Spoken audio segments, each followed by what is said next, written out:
Hi everybody, how you doing? This is Johnny Silmon here from the Warrior Arts of Indonesia. This is now episode 5 of the Warrior Arts podcast. I'm absolutely delighted to have on the show Abdul Malik Ahmed, likes to be known as Malik. He is the leading sports Silat teacher in the whole of the USA. He's the head, if I'm right, Malik, of the federation that is officially associated with the Indonesian IPSI. Is that correct? Can you just introduce that part of it so I'm clear on what? Sure, sure. So we have our federation that I'm part of is called the United States Silat Federation.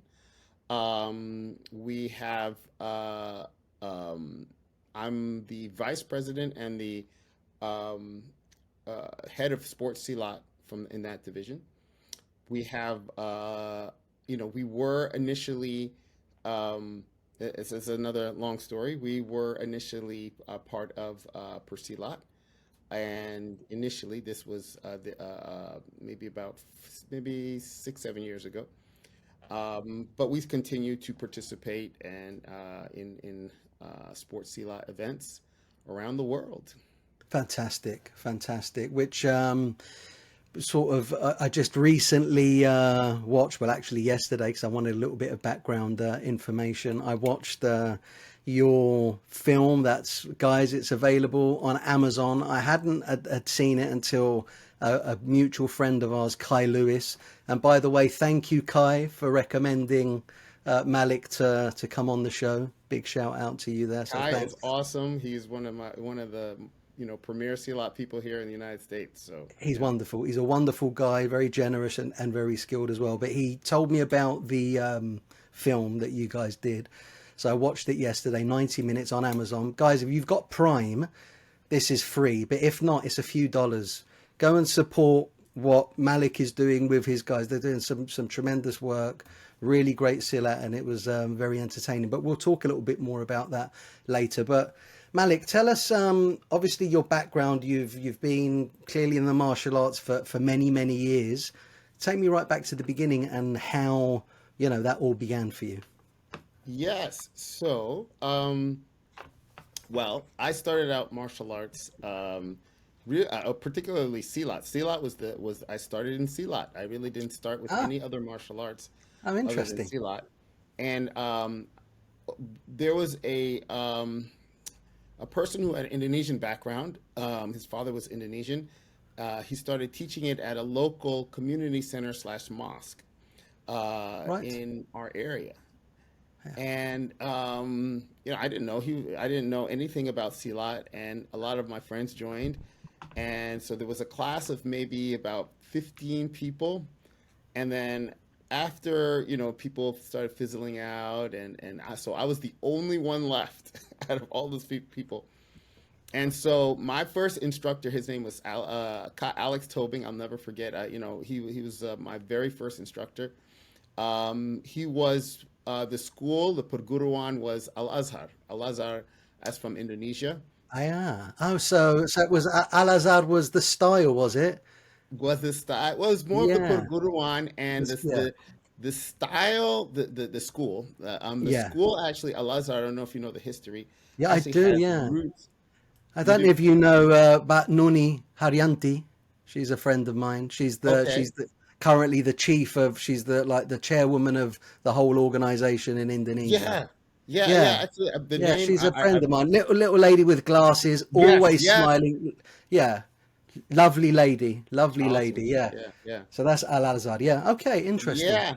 Oh And wow. so, for those people who don't know, there's a relationship between Al Azhar and Tapak Suci, which is very Yes. famous in Indonesia. And so, they have a relations. They share the same T-shirt, and there's a lot of similarities between Tapak Suci and Al Azhar. So, Interesting. however, my instructors also were from Prasaidiri, Ah. so which is another very famous art. So they were a lot of them were doing Prasaidiri, but then they all kind of combined together under one school name, Al Azhar. Mm. So the techniques that we were learning were not only like tapaksuchi techniques, but a lot of the techniques were from Prasaidiri. Yeah. Um, But so anyway, I didn't know anything about all that. I was just learning. And so finally, after as the class fizzled out, he told me to go to the embassy of Indonesia where the classes were there and there were more instructors and I could get a Mm. better training. And from there, I met my other instructor. His name was Kak Wana Sumantri. He's very well known in the United States Silat community. Okay. He's one of the I consider him the one of the foremost authorities of Silat in at least in the East Coast.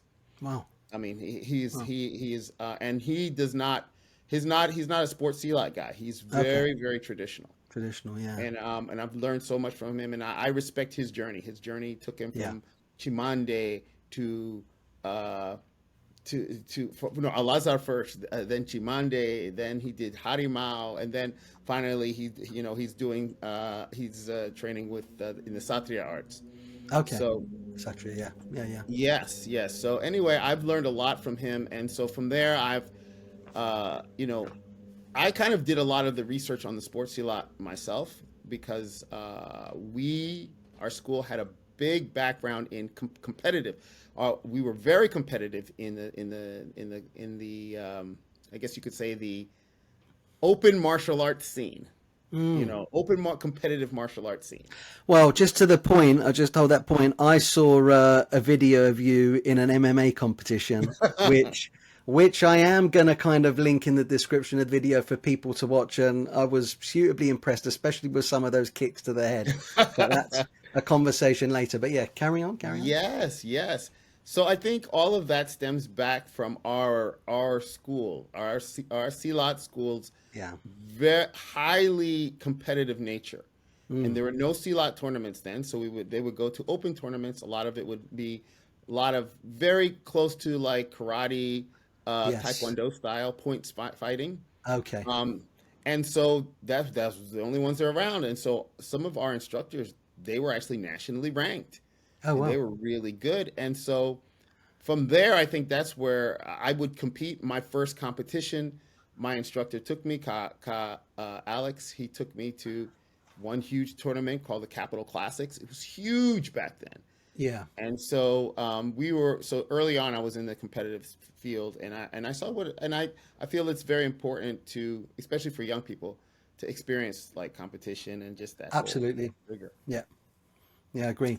The So obviously, from the time that you started, Silat, the martial arts you've done has been, and is it continue to be under the Al Azhar umbrella with those styles that are part of it? So when you're teaching, obviously your students now, do you follow that curriculum? What does that curriculum look like in terms from a beginner right through to how does that flow? And is there a difference between elements that you're teaching for just kind of like the competitive aspect?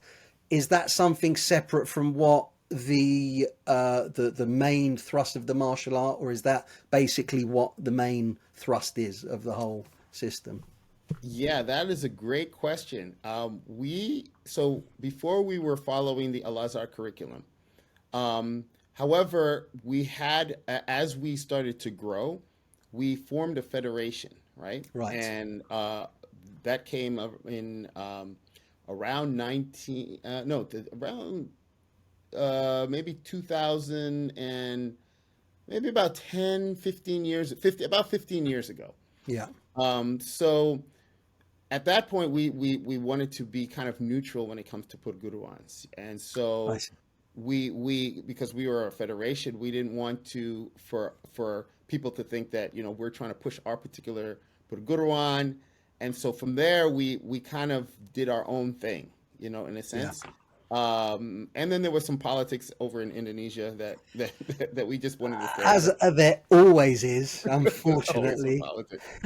Yeah. So we decided to just kind of keep clear from that, Yeah. and just kind of do we kind of kept. Well, my instructor now is focusing mainly on the Satria fighting arts. That's under Steve Wona. Benitez, Guru Yeah. Steve Yeah. Benitez, if you know him. So for me, I have this mixture of sports silat, our original curriculum from Al Azhar, Yeah. And some of the stuff that Kyle Warner has taught me. Okay. So we've developed a new curriculum that I feel is pretty balanced. So it has some traditional, Okay. focuses a lot on the sports Silat Yeah. aspect. So some of the takedowns, the throws, the sweeps, and then some of the stuff we have from the tradition like we would have like pukul satria, sikap Mm. harimau. These are all Yeah. Yeah. techniques that are very from our previous perguruan. Yeah, I mean, the truth is, if we look at any kind of Silat style, the evolution of it, it's always been, you know, look, Indonesia itself, as we know it, is a completely syncretic culture, mixes of faiths and kind of, you know, back when there were traders, and you can imagine the Chinese from the north, the Arabs from the west, and so on and so forth. So you can imagine that complete melting pot of ideas, and especially even with martial arts. And so where a lot of people often ask me, how comes there are just so many different Silat styles? It's because, you know, one teacher, one village, they have their kind of idea on it, and then maybe a student goes off and he does that, but then adds his own little spin on it, and it just evolves in such a way like that, you know. So it's always adding, deleting, and that's like a big thing that we see. But I just want to narrow in a little bit on the sports element of it, because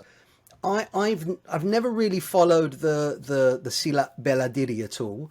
So in terms of competition, obviously I know you've got the Bersilat, that organization, IPSI, attached to all of those groups, and they have things like the World Championships and so on and so forth. But across the board, when someone goes into, or a school like your school goes into a competition, how is that broken down? Obviously I've seen the free fighting, I've seen judus. So what elements are there? Mhm. And you know, when you go into the free sparring fighting, how's that broken down in terms of rounds? How's it scored? I know it's a lot, but it's quite important, Yeah. because I don't know much about it, and I'm sure a lot of people probably don't either, but it's good to get that info. So Yeah, yeah. So it's a lot. I've been doing Silat, the sports Silat official. I was the first U.S. Competitor to wow. compete in Silat, and between then and now, things have changed, particularly for the fighting rules. Ah, okay. For competition in generally, there's four aspects. There's tanding, which means fighting. Fighting, yeah. There's tunggal, which is a single person form, Okay. jurus tunggal. Yeah. And then there's the ganda, which is two people, basically a two-person skate, the ganda. And then there's regu. So tanding, tunggal, ganda, regu, right? Okay. So Four elements one to it, is yeah. the fighting, Yeah. and the other three, they call it TGR, which is tunggal, ganda, regu, which is the sini, right? Right. Yes. The Seni. So Yeah. most competitors do not do both. When Okay. I competed first, I did both. Everyone was like, "What are you doing? You're doing both the tanding and the tunggal." It's pretty much, and I encourage all my students to do that, especially if they're still in the learning process, so that they can Yeah. get the suni Yeah. and the tanding. Yeah. Yeah, The so just going to the Tungal, yeah. is that because I've seen in kind of like some traditional silat that have gone into different competitions where they've done ibing, or you know, obviously Kumbangan, Yeah. within kind of like when you guys go into competition, is it like a set form? Are they looking for, is it one kind of standardized form, and who performs it best? Or is it elements of movements that they want to see, but then it's kind of like each school can perform their very own jurus, if you like? How does that work? How is it scored? Yeah. Okay. So for Tungal, Yeah. it's a very specific form with 100 moves. It's broken 100 moves. off. Okay. Yeah, it's broken off into 14 jurus. So there Okay. are seven empty hand. 7. Okay. Yeah. There are three with the golok, Yeah. and then golok, for those people who don't know, is like a machete, Yeah. and a four with the toya. Okay. So they're very specific, and you have to know all of the rules. And then we have that part of our curriculum. So we teach Right. that like when the beginners, they learn one jurus. What yellow belt, they have to learn a little bit more. So we teach Okay. that as our Okay. main jurus. Right. Okay. And for those people who don't know, that jurus is a combination of, like, IPSI basically mandated it, or they Yeah. what's the word? They basically Standardized it, did they? standardize it, Yeah. right? Yeah. And paid. They got instructors to come from all different styles, and so it became like a amalgamation of all these different Silat styles in one.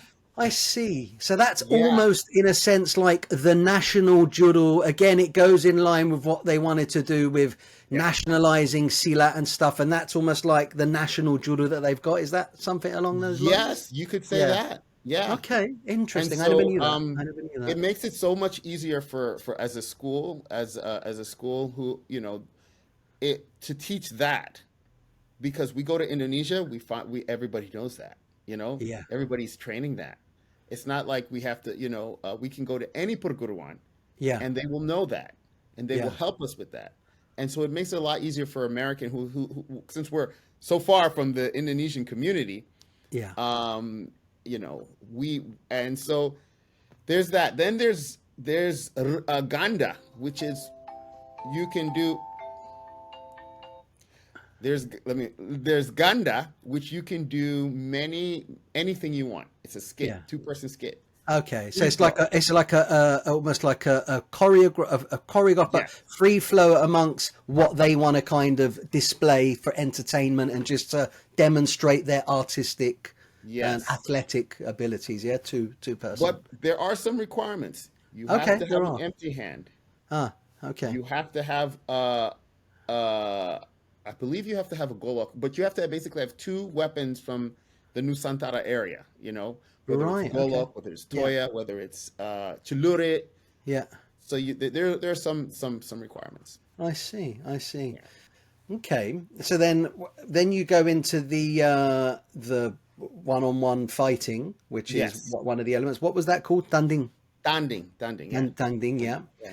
And so, how's that generally kind of scored, and kind of like what's the time limits for it, and what are kind of the limitations, what you can, what you can't do in terms of Sure, rule yeah. set? Yeah, So again, since my first competition in 15, 20 years ago, I don't even remember the time, till now, the rules have changed. yeah. Okay? So currently, right now, it's 1 point for a punch, 2 points for a kick, 3 points for a takedown. That's Okay. the simplest way to look at it. Okay, yeah, Now they've recently they've added, you can actually grab onto the vest, right. which makes it a lot more a grappling art, as Okay, opposed yeah, to just kicking and punching. sure. So you're grabbing, you're throwing. There's a lot more, I guess you could say. I know you're familiar with the Harimau styles, where they do Yeah, like a lot of grabbing, yeah, yeah, and so that has more, and especially like scissors. There's a lot of scissor yeah. I've seen. Yeah. techniques. Mm. We we call it buaya, where you roll and you grab the person's leg and you roll. So there are all of those moves. Whether you do a takedown, it's 3 points. Yeah. Um, Okay. yeah. And and it's the first person to how many points wins the match? Yeah, basically. So how many points does one need to get to be the winner of a match? I mean, it's 3 rounds, Yeah. 2 minutes. So it's the end of the round, but different tournaments do it differently. Like the tournament we went to Oh, in I Indonesia, see. Yeah, I saw that was 2 minutes. They cut it down, didn't they, they? they did it so quick. But that's So because there were 3,000 people there. I mean, yeah, when people say sometimes in the West, oh, Silat's dying, it's not really that. They've got 3,000 at one kind of like, not even an international tournament, but like, mainly national. I know you guys yeah, came from, yeah, and then you had the Suriname team as well, but yeah. 3,000 competitors is like huge, In right? two It's two huge. days, how? I don't Yeah, know it's how they did crazy. And so they had to cut that down. that. So if someone scores like a takedown and it's 3 points, Yeah. Mhm. have they won? No, it's not No, like judo, where no. I think they call it an ippon, where Yeah. once you take the person down and they land on their back, game over. It's not like that in Okay. Silat. You So get 3 points. is it the first person to a number of points or the accumulated points over the rounds? That is, Accumulated points over the I've rounds. got you. So it's in essence, it's a little bit like Olympic boxing, unless if they've stopped someone and stuff. If it was just based on points, this Yeah. guy's got 8 points, this guy's got 4 points, he's the winner. Yeah, Right. that's how it Right. works. Yeah. That's how it works. Yeah. Okay, but there's as I understand it, there's no striking, whether that's hands, elbows, or feet to head. Is there kicking to head? No kicking to No, head, no, even no. no. And So yeah, which is one of the main differentiators of this sport. And we can talk about that in a little bit, but I feel yeah, like why it actually has potential in the United States right. Okay, and globally. okay. Talk Yeah. about that. Talk Talk about about that. that. Yeah, yeah. I'm interested. I'm interested. So, I've met martial artists around the country, Yeah, and a lot of the now MMA is huge. Now, huge. if you talk about the biggest martial arts on the scene, it's MMA and maybe Brazilian Jiu-Jitsu. Mm, And so it's eating up actually a lot of these traditional martial arts, whether it's karate, whether it's Aikido, whether it's Muay Thai has a strong foundation because it's a little bit more brutal. It yeah, goes into the I guess the ideology of MMA. yeah, So a yeah, lot of yeah. people Very are much. doing what's that? Very much so. Yeah, it's Yeah, part. It's almost like one of the base arts. If you look at Muay Thai, Jiu-Jitsu, right, wrestling, they're the right. foundations that would form a basis of MMA. Really. Of MMA, right? Yeah. And so, however, not everybody wants to be pounded to the face. And I That's believe right. that one of the reasons why jujitsu is becoming much more popular because it's more of a gentle, you're doing grappling, you're not really pounding to the face. You Yeah. can, kind of move around on the ground and it's Yeah. got a wide appeal. It's not that interesting to watch, No, if you but don't know what you're looking at, yeah, if you don't know absolutely. what you're looking at, but Yeah, it's hugely 100%. popular now. Yeah. And I feel that yesterday we had a huge competition at we had a competition at a huge competition. We had Okay. a little Silat part in this Yeah. bigger competition called the Oh, wow. U.S. Capitol Classics. So we Okay. had our own Silat division. And this martial art, he does sanda, and he's Yeah. like, Yeah. what Yeah. we're doing is we're going to move, especially for the kids division, for no strikes to the head. And I was fascinating. You know, I talked to this other guy who's an MMA guy. He's like, yeah, we're trying to move our divisions, especially the younger divisions, to have no strikes to the head. And for combat sport, you're like, what? You can't fight. That's the basis of like combat sport. Smack them Mm. to the head. However, with brain injuries and all of these Yes. things on the 100%. rise, 100%. it makes a lot of sense to protect that area. However, when it comes to karate and taekwondo, if you can't hit to the head, you can only hit to this small area because they don't do a lot of takedowns. Yeah. However, in Yeah. Silat, we combine takedowns, Yeah. throws, sweeps. So it adds another element to this this combat sport Yeah. that, like you don't need to strike to the head. There's No. so many other things you can do in There's this. lots of other element techniques that you can Absolutely. utilize. Yeah. How is the Silat Olahraga in the United States overall? I mean, obviously you guys are kind of like at the forefront of it on the East Coast there around Virginia. But southern states, West Coast, is there much going on there or is it quite isolated? I don't really know much about it. So there's a couple of schools. I know, there's some people in Colorado, Okay. Boston. Williamsburg has a great uh, team. We actually go Right. to their competitions. They come to ours. Okay. Um, Other than that, no, not No. really. No. And for a while, I was kind of trying to go to other martial artists and trying to be like, hey, check out this style of fighting. It's not like point spot fighting where you stop every 2 seconds. And Mm. you pick. It's continuous. There's action. You don't strike to the face, so at least you're not. You. There's a certain level of safety in a sense that you're not going to get at least brain damage. All Yeah, I know, doing this. absolutely. And I Um, think I know in your school, and I watched literally right at the end of the film. Yeah. You know, you guys are packed with students. You seem to Yeah. have a really good base, and you know, you'd imagine a style that has a kind of a structure, has the sport element, obviously has the self-defense and all the benefits, discipline, health, etc., like that, would be kind of more popular overall. But I don't know what, I mean, I wondered why, in your opinion, maybe Silat overall, you know, aside from kind of like the pockets of senior guys that have done the Serras and all of that over the years, generally, why maybe it's not been as popular as, say, like a karate for kids or a taekwondo for kids. You got any ideas why that might be? I do, and I Yeah, believe so. From my research, yeah, I realized how much the Korean government and the Korean government has pushed, the Korean culture when yeah, it comes to arts.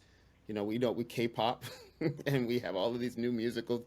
Uh, uh, their art they promote, they really yeah. push, and so a lot has to do with the Korean War and a lot of people Yes, yeah. expats and all of There that. was a connection. Yeah, Yeah, there's a connection. However, I one of the main things I do not feel that the Indonesian, Malaysian, Singaporean, Brunei, all of these people, these countries, I should say, are pushing their art.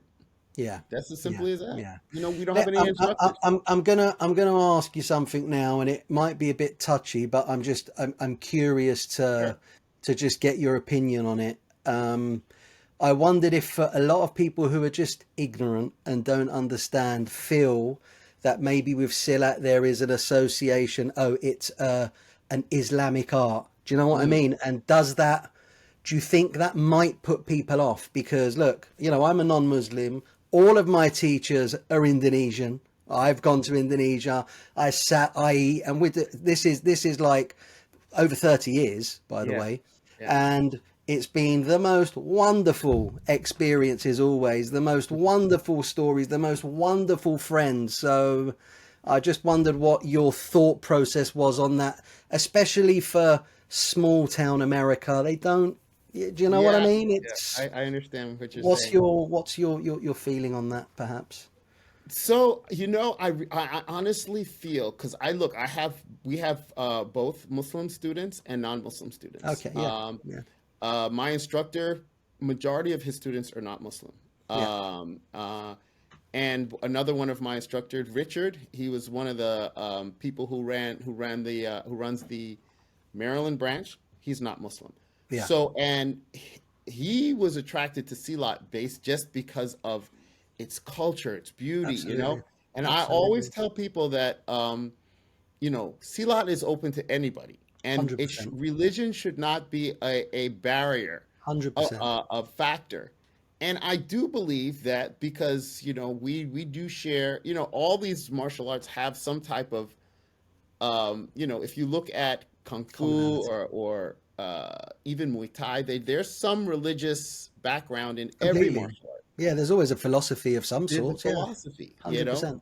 100%. and I actually feel that our Judeo-Christian background of the United States ties more into the the Abrahamic Yeah, lineage yeah, of very the much so. Islamic faith. Yeah, We yeah. we have a lot in common.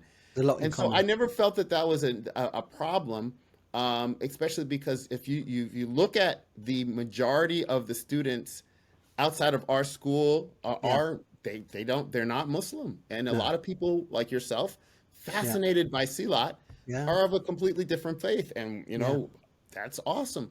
yeah, absolutely. And Silat for all, you know, the yeah, power of Silat Silat for for all. There everybody, you go. for everybody. It's amazing, experience, and there's so many different cultures. Not only cultures, there's different faiths in Indonesia. It is a majority Muslim country, Absolutely. um, but there's a lot of different cultures. There's a lot of different expressions. Mm, So definitely.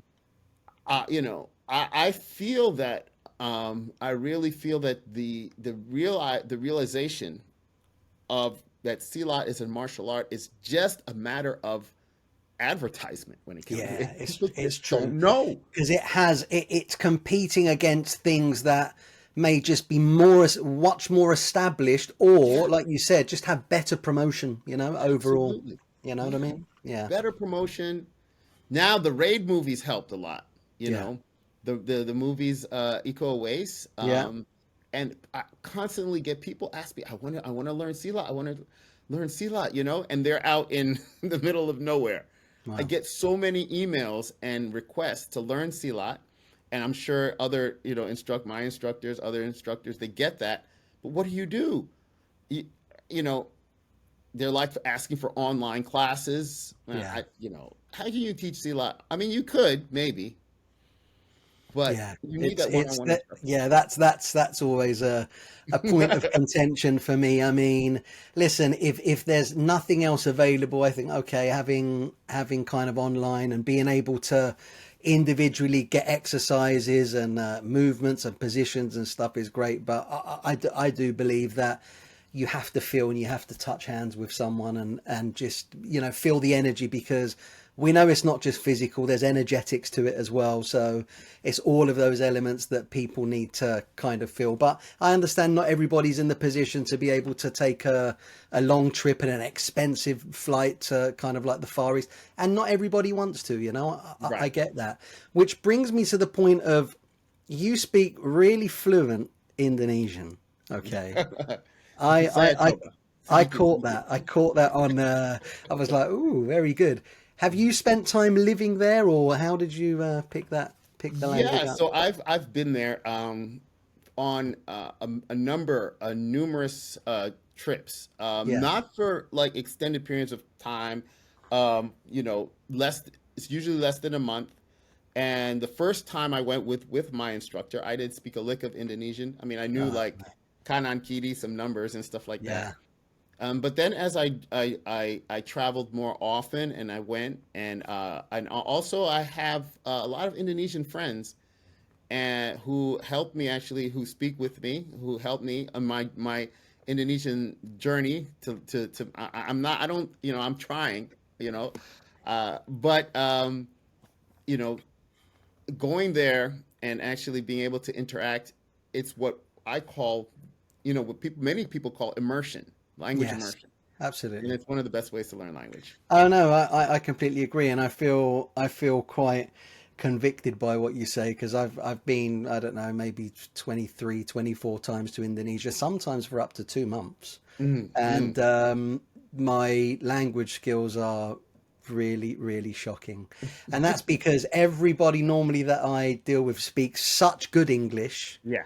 that, and I'm always with them wherever it is, that it's really hard to kind of just get into kind of like the Bahasa on the ground with natives, and they want to practice their English as much as I'd love to practice my Yeah, Indonesian. yeah. So yeah, it's Well, I have a it's bias. That was kind of I did that was one of my specialties in college. So I like languages in general. okay, okay. So you had a So head start with I had it. I have a fascination for language, particularly Indonesian, because there's a lot of combinations of English, Arabic, Yeah, and other local languages. So very much so. it Even gave me a some little Dutch, bit of even insight. some Dutch in there as well. Yeah, Some in Dutch, terms of absolutely. Yeah, yeah. linguistic. Yeah, it's So fascinating. And actually, constructively, it's not that difficult in terms of phonetically a language to learn, right. really, in terms of tenses and stuff like that. But I want to just pivot slightly, and I want to go back what I'd mentioned earlier, referenced your MMA competition.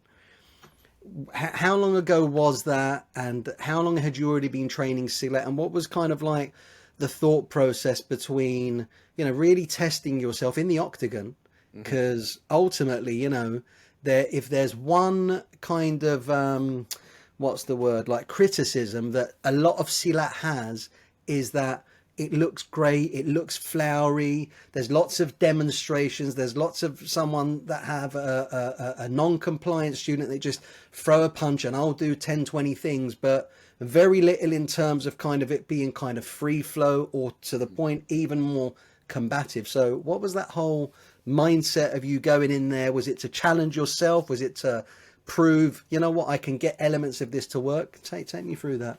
Absolutely. Yeah, yeah. So this was maybe about 10 years ago, maybe more than 10 years Okay, ago. so it's quite a while ago. Yeah. Yeah, it was, I'm, late 40s, pushing Okay. 50 now. Okay. So, yeah, it was a while back when I felt like I could actually do something, but it was towards the end of my martial arts combative career. I Okay. definitely knew that MMA was becoming on the scene, and you can feel that it was basically taking over a lot of martial arts. A lot of the local schools were all switching to MMA. Their curriculums even were shifting towards MMA. So as a traditionalist, you want to see where you stand in this. Mm. Can a traditional martial arts survive in the ring? You know, Yes. and I was like, well, let's try it, let's go for it. And so I actually did two MMA matches. Oh, right. Okay. Was that Yeah, the so first? Was that the first one or the second one that no, I that was the saw? second. That was the That was the second. The second one. first Oh, one wow. went too fast. Yeah. And I won Okay. within maybe 30 seconds. Yeah. And then I was like, well, let me do this again because I really wanted to show a little bit more of the Silat, as Yeah. opposed to I kind of went in there and I got a couple of good strikes in, and then Yeah. the match was over. Yeah. So then the second one, I was like, I'll maybe show a little bit more Silat. Let me try. I tried the scissors. I tried to do some ground stuff, Yeah. I saw. just to show the art a little bit more. Mm. Because if I went in there and just boxed, then does that really prove that Silat? If I just went in there and did a couple of punches, Exactly. what does that prove? Yeah. Does that say? So I really wanted to show the art more. So that was my second fight, and that's the one I think got more views. Yeah, no, that was great. Um, I will put that in the link in the description because I think it was great, and there were some of the kicks were really great. But what kind of, knowing that you've got that fight coming up, what sort of training did you do, and how did you find like the ability to pull off like Silat movement when there's someone that's in front of you and they want to absolutely take your head off, yeah, because there's the training and there's kind of like we're going through it and we can do lots of flowing techniques, but in a more of a pressurized situation, it's really hard sometimes to pull those things off. So how right. did that work out? Well, so I would just trade with my normal Silat instructors, and then Okay. I was training, just the way we normally fight, and we do a lot of sparring. So, Yeah. that goes back to our more competitive Yeah. background in our school. So Yeah. we would practice the kicks and striking, a lot of striking. Um, and so one guy comes up to me, one of the guys, he's like, I have a friend of mine who will allow you to come to, it's one of these MMA gyms, very famous MMA gym, Yamasaki Academy. Oh, Why don't you go and just will you train with them just so you get an idea of what they're doing? I think he was a little scared for me. He's like, you're going in this, you never trained in any MMA studio, right? So I went there, and I'm training with the guys. I was training with this guy who's like a pro MMA, and I felt like my skills were not far from his. yeah. And this guy was a pro MMA, and he would cut weight. He was bigger than me, but his kicks were not that stronger than mine. He was doing moves, and then I had some more of the Silat aspect that kind of threw him off, and so that kind of gave me a little bit confidence. It's like, this is a pro guy, Yeah. and I'm he's good, but I mean I can kind of go head to head with him. So that was one class that I went Mm. to, and that gave me a little bit more.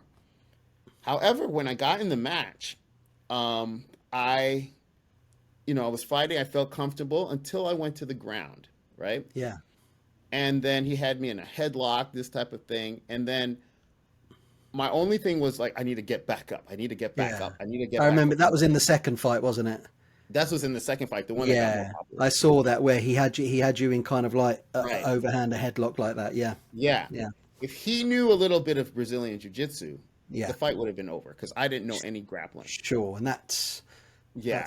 that's a kind of a limitation, if you like, of Right. you know most Silat, it's just our range is pukulan and standing, Right, and so right. there's it's just ranges. But I mean, you must have taken away like so much from that and realized, well, you know what, actually, okay, there are elements where that it would have maybe needed work in terms of ranges on the ground, but in terms of stand up, Hmm. it can match with Yeah, most things, you know. absolutely, Yeah, absolutely.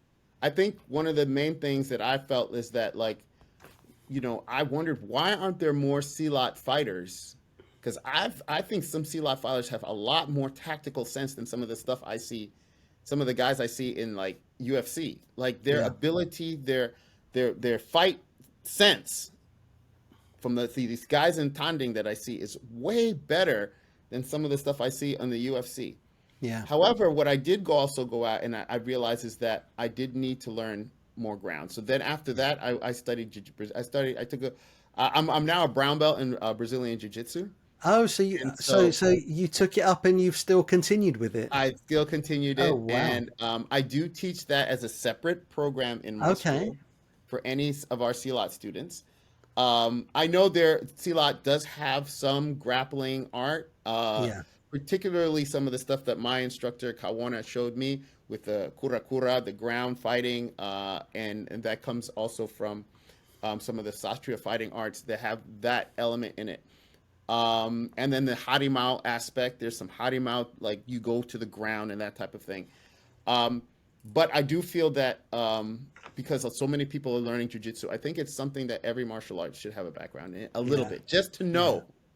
So Yeah. did you absolutely? So did you begin the BJJ after that second competition and realize, okay, there's a kind of like a gap here in terms of like Yeah. my range on the ground. So Yeah. it's something I should, yeah.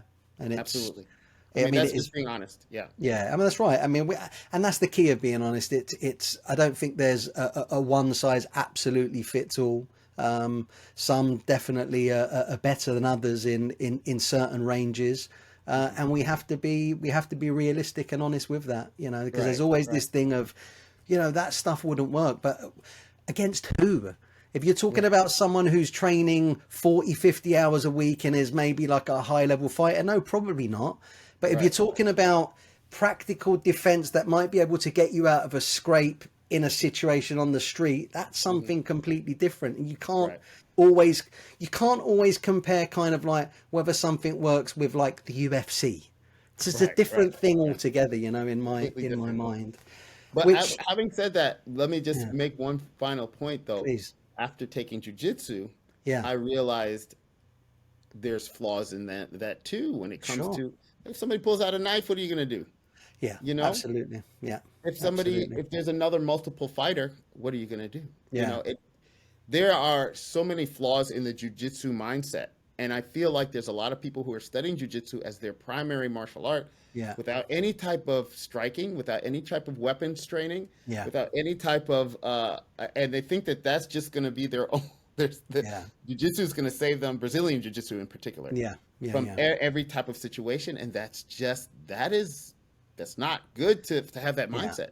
Yeah, and you're someone who is actually qualified to say that because you've been at it. To be a brown belt, it must be what 6, 7 years at least. Yeah, 10 At it, years is yeah, going on 10 years. Yeah. 10 years. Yeah. So you'll be going on to your black belt, no doubt, which is fantastic. It's a great achievement.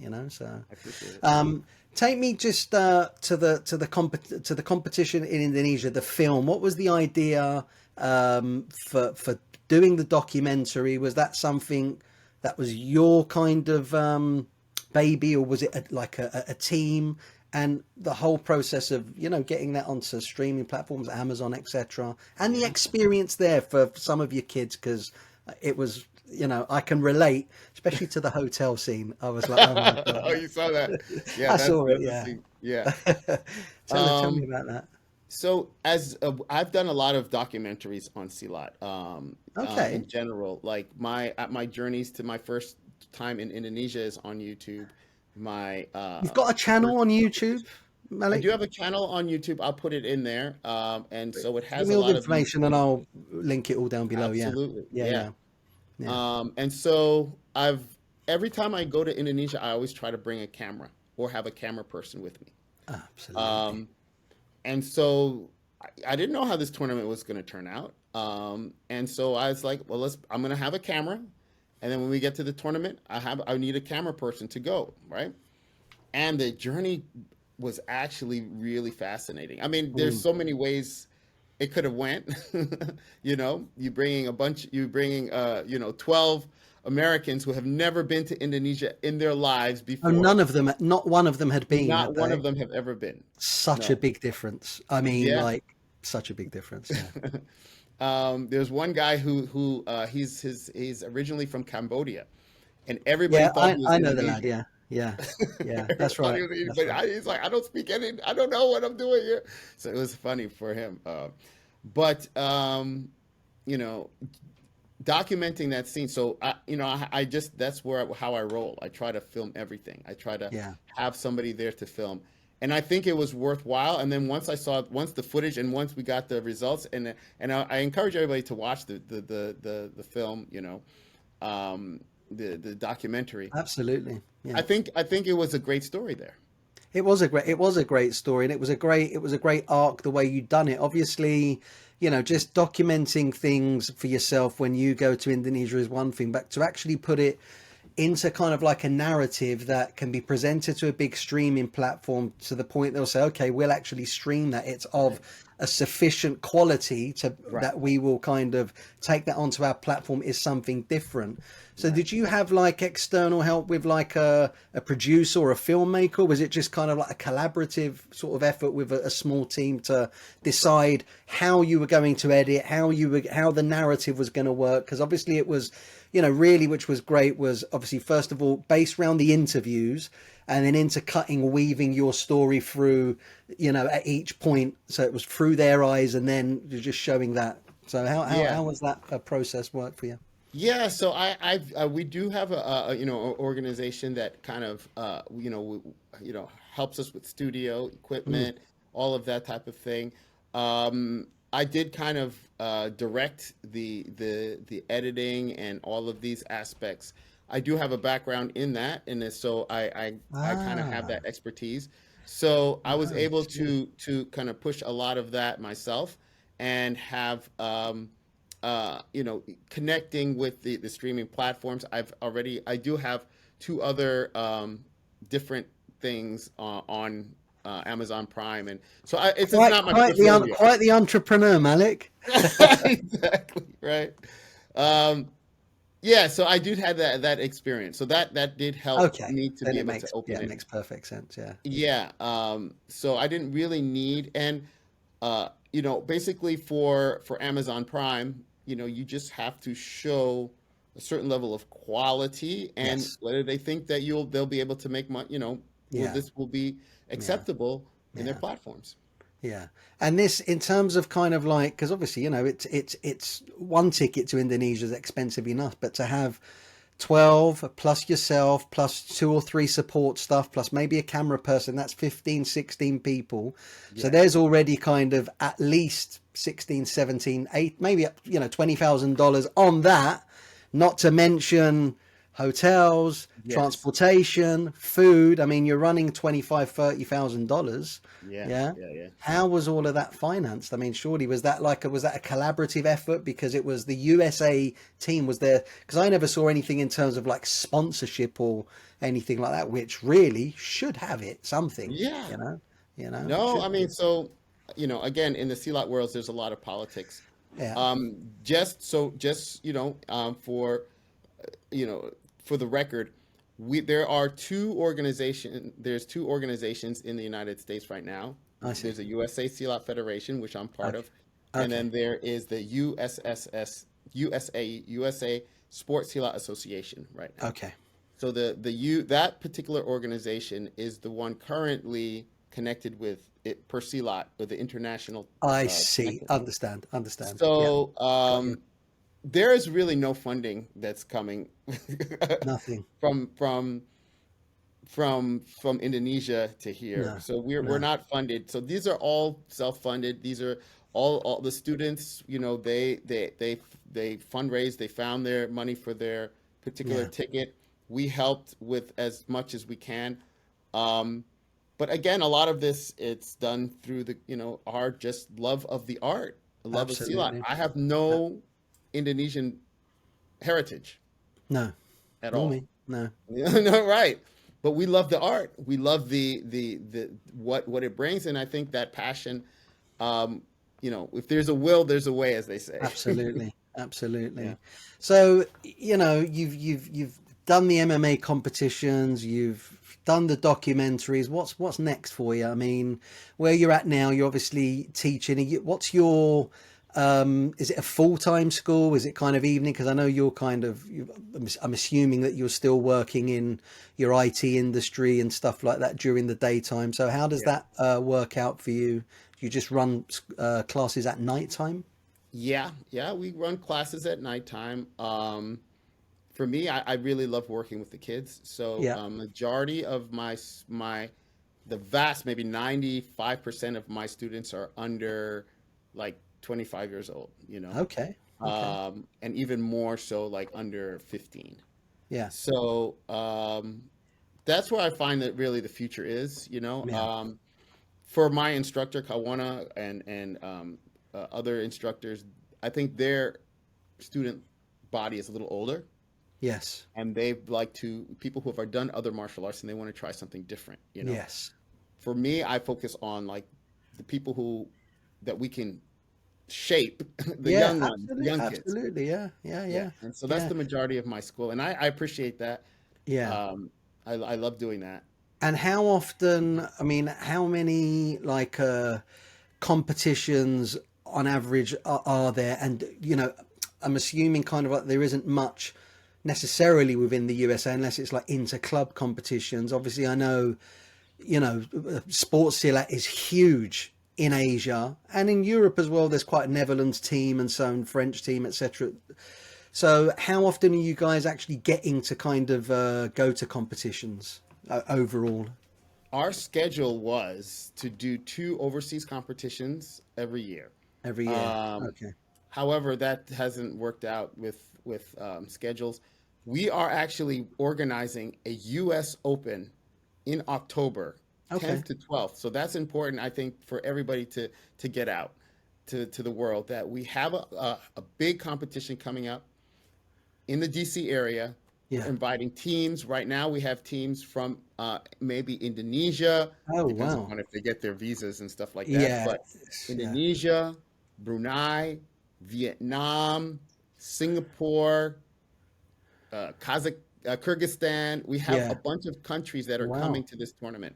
Oh, wow. It's going to be in October 10th to 12th, as I said. Okay. And so that's our big tournament that we're really excited about. We're trying to push that and trying to get everybody else, other people to come. It's an open tournament. Okay. So maybe we can get some Okay. European countries Oh, to absolutely. Yeah. come. Let's Let's make go. it. Yeah. Definitely. I mean, it's like these things, unless people get to know about it, it's hard. So the more something can be promoted, the better that is. So yeah, if you've got any relevant kind of like posters or flyers or anything like that, I'll make sure with me and my guys, I can just post it out there and see if you can Absolutely. grab a little bit more participation in Yeah. that. But that's incredible. Hmm. So Yeah. as I said, it's you're just you're quite stacked with committed to all of the stuff you're doing in Silat, not just teaching, but are you running this competition? Is it like you are organizing it as well? Yes, we're organizing it. That means we have to train judges. We have to get our Wow. scoring system.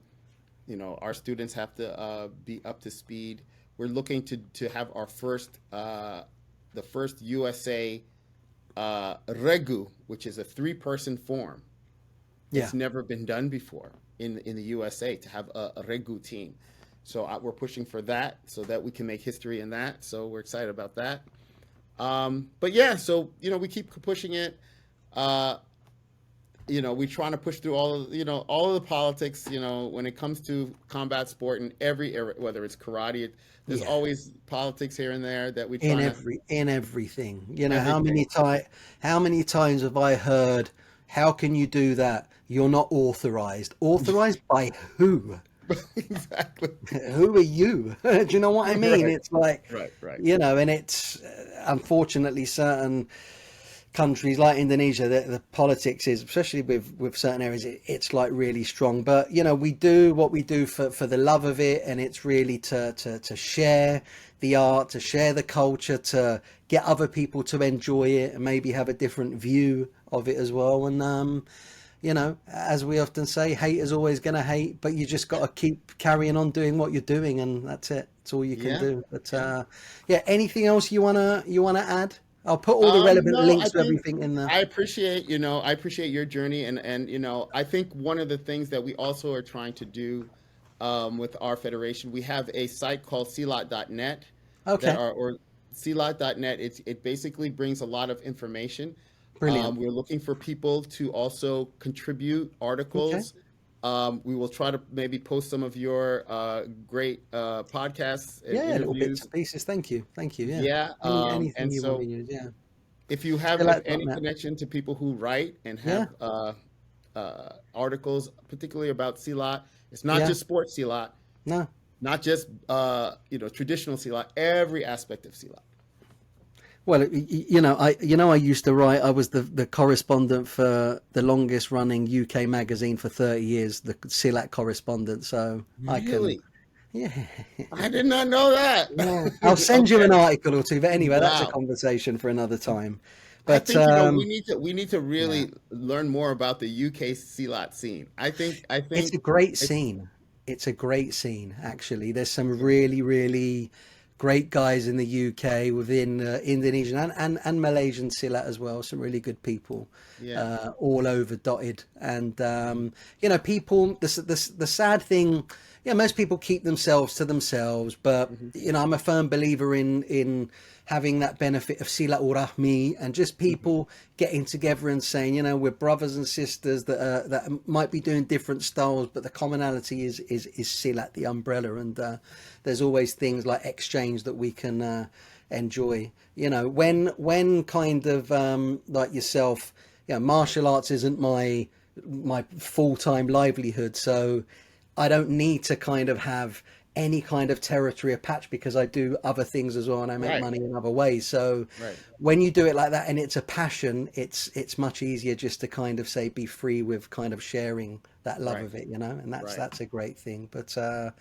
Malik, I'm really glad that we had this Thank you. conversation today. It's been wonderful. I'm sure we'll be having more conversations, offline and so forth. And Yeah, all of those links, everything that you've been working on, the Silat.net, the movie, the yeah. documentary, all of those things, I'll put them down in the description and hopefully, just get a bit more interest in the sports side of Silat as well. But thank you so much Thank for coming you on very much. to the show. I appreciate it. Thank you for having me. Absolutely. Thanks, everybody. Take care.